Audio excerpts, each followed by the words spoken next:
B.Ed second year language across the curriculum का आज हम 24th क्वेश्चन करेंगे.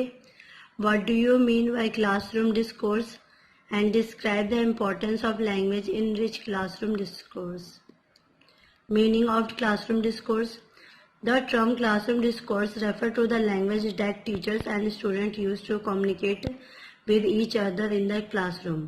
Classroom discourse उसे कहते हैं जिसमें जो टीचर्स होती है और जो स्टूडेंट्स के बीच में जो लैंग्वेज बोली जाती है, जैसे वो एक दूसरे से कम्युनिकेट होते हैं, एक दूसरे के साथ बातचीत कर पाते हैं, उसी लैंग्वेज को हम क्या कहते हैं, क्लासरूम डिस्कोर्स कहते हैं. Talking or conversion is the medium through which much teaching take place. So the study of classroom discourse is the study of the process of face-to-face classroom teaching. इसमें क्या होता है, जैसे हम बच्चों से बात करते हैं, जैसे टीचर्स और स्टूडेंट आपस में बात करते हैं या फिर टीचर्स उन्हें कुछ समझाती है, उस टाइम जो भी वो मीडियम का यूज करती है, इससे क्या होता है जो बच्चे होते हैं वो टीचर्स की बातों को अच्छे से समझ पाती है. और जो टीचर होती है इस तरीके का टीचिंग पैटर्न रखती है, टीचिंग एड्स का यूज करती है, जिससे कि जो स्टूडेंट्स है उसकी बातों को ईजिली अच्छे तरीके से समझ सके और उसे लर्न कर सके. According to Bracha Alpert there are 3 different pattern of classroom discourse. Bracha Alpert के हिसाब से 3 डिफरेंट पैटर्न है, जिससे क्या होता है हम बच्चों को क्लासरूम में इजीली तरीके से पढ़ा सकते हैं, उन्हें अपनी बातें समझा सकते हैं. फर्स्ट पॉइंट है silent. The teacher talks almost all the time and asks only an occasional question. Silent में क्या है, जो टीचर्स होती है, टीचर्स का ये रोल होता है कि वो सिर्फ बच्चों के साथ बच्चों के आगे बोलती है, जो भी क्वेश्चंस या जो भी चीज़ समझाना होता है वो टीचर समझाती है. और क्या होता है जब जरूरत पड़ती है तो वो बच्चों से बीच में क्वेश्चन पुट अप करती है. Control as the expert over. इसमें क्या होता है जब टीचर बच्चों को पढ़ाती है तो उस टाइम उन्हें बच्चों को भी कंट्रोल में करना होता है, जिससे कि जो बच्चे होते हैं टीचर्स की बातों को समझे और टीचर अच्छे से समझा सके. Active. The teacher facilitates while the students talk primary to each other.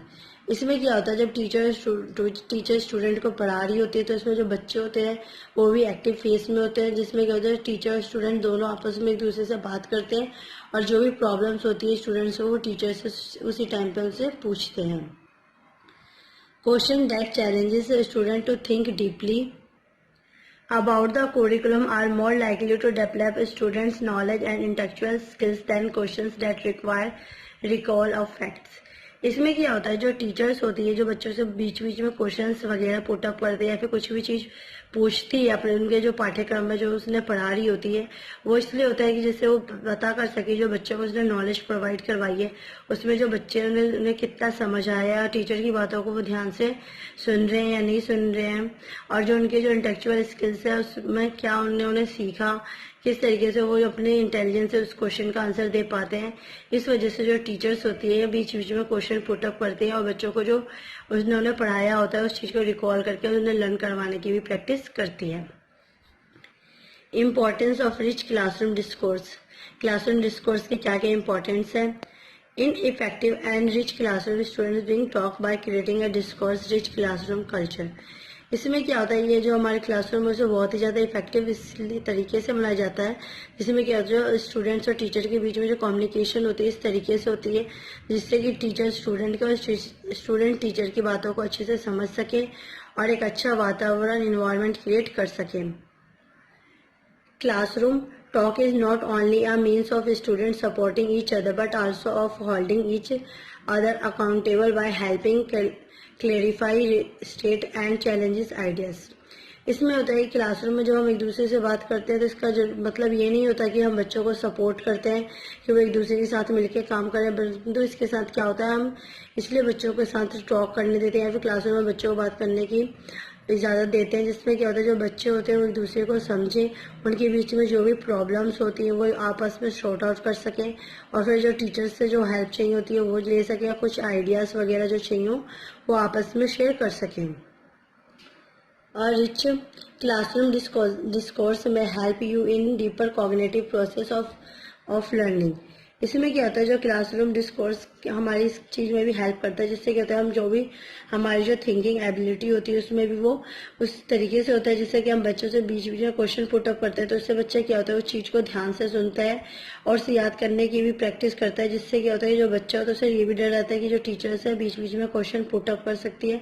इसलिए जो बच्चा होता है वो बिल्कुल ध्यान से टीचर की बातों को सुनता है और उसे फॉलो करता है। It is used to promote a student to describe and analyze the characteristics of text written during the modernized period and identify.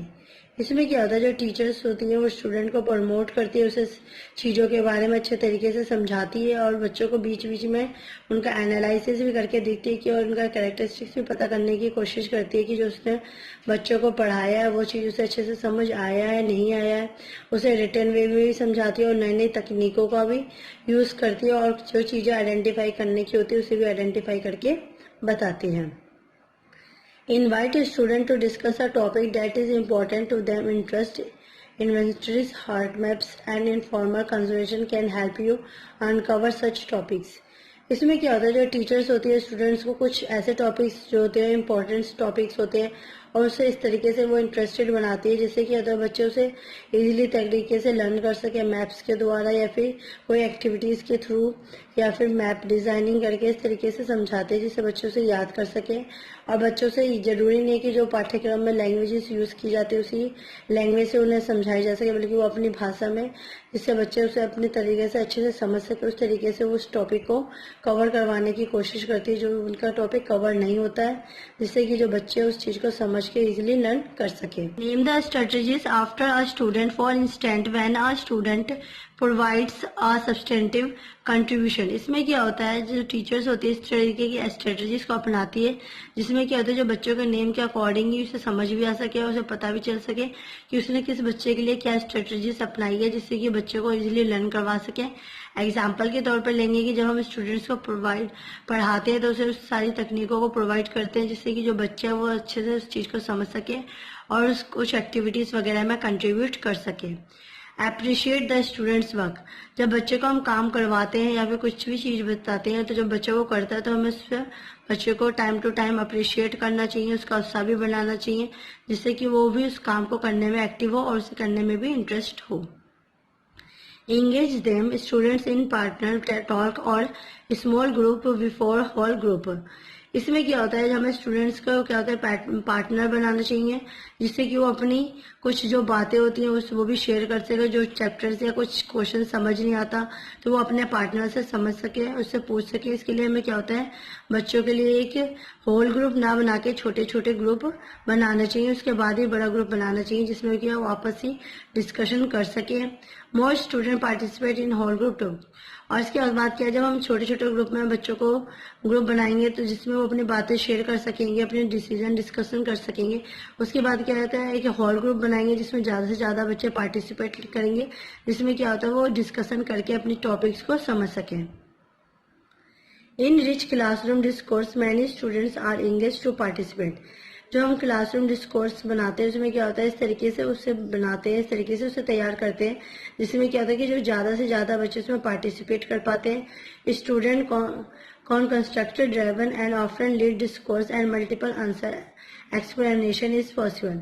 और इससे जो हमारा जो क्लासरूम डिस्कोर्स होता है इस तरीके से बच्चों के लिए बनाया जाता है जिसमें जो चीज़ें होती है उन्हें बच्चों को समझाने के बाद नहीं समझ आती तो उसे दोबारा से समझाया जाता है और उन बच्चों को क्या होता है एक आंसर की जगह एक से ज़्यादा चॉइसेस दी जाती है, एक से ज़्यादा आंसर्स बताए जाते हैं, जिससे कि जो चीज़ उसे लर्न करने में आसान लगे वो चीज़ को वो इजीली लर्न कर सके और जो टॉपिक उसे समझ ना आ रखा हो तो उसे एक्सप्लेनेशन के द्वारा अच्छे से समझाया जा सके। और जहाँ तक टीचर्स हो सके उन्हें बच्चों को समझाने में जितनी हेल्प करनी पड़े वो सब करें।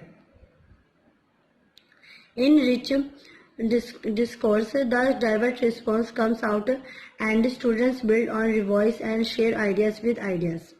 इसमें क्या होता है जो हमारा क्लासरूम डिस्कोर्स को इस तरह कैसे हमें बनाना चाहिए जिससे कि जो हर एक बच्चा होता है और टीचर्स होती है उन सबकी रिस्पॉन्सिबिलिटी होती है, उनका रिस्पॉन्स होता है कि जो बच्चे होते हैं उनकी जो कैरियर हो या फिर उनका जो आगे बढ़ने का जो लर्निंग तरीका हो इस तरीके से बिल्ड करना चाहिए, इस तरीके से बनाना चाहिए जिससे कि बच्चा आगे की तरफ बढ़े, ना कि पीछे की तरफ। कुछ चीज़ को क्या वो वीडियो या ऑडियो क्लिप की तरह भी प्रोवाइड कर सके, जिससे कहते हैं बाद में जो बच्चा एब्सेंट हो तो उसे रिवॉइस करके दोबारा से समझाया जा सके, और जो भी उन्हें डिस्कशन का भी टाइम दिया जा सके जिससे कि वो अपने आइडियाज़ को डिस्कस कर सके और दूसरे के आइडियाज़ को ग्रहण कर सके। आई होप आपको आज की वीडियो पसंद आई होगी। प्लीज़ मेरे वीडियो को लाइक, कमेंट एंड सब्सक्राइब कीजिए। Thank you for watching.